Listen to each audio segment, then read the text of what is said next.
बिस्मिल्लाहिर्रहमानिर्रहीम। अस्सलाम वालेकुम व्यूअर्स, कैसे उम्मीद करती हूँ सब ठीक होंगे। शुक्र अल्हम्दुलिल्लाह मैं भी ठीक हूँ। तो व्यूअर्स, जैसे कि आप सब जानते हैं कि आपके साथ रेमेडीज़ और रेसिपीज शेयर करती हूँ और दुआओं का भी सिलसिला शुरू किया हुआ है।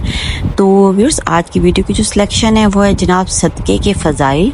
सदका हमारी ज़िंदगी में कितना फ़ज़ल लेकर आता है, कितनी रहमतें लेकर आता है, कितनी बरक़ात लेकर आता है और कितनी हमारी मुश्किलात को कम करता है। व्यूअर्स, तो हमें इस चीज़ को समझना चाहिए और वक्तन फ़वक्तन जो है सदक़े का एहतमाम करना चाहिए, क्योंकि सदका क्या करता है, गुनाहों से कफ़ारा हो जाता है, माल में बरकत हो जाती है, बीमारियों से निजात हो जाती है, बुरी मौत से हिफाजत है।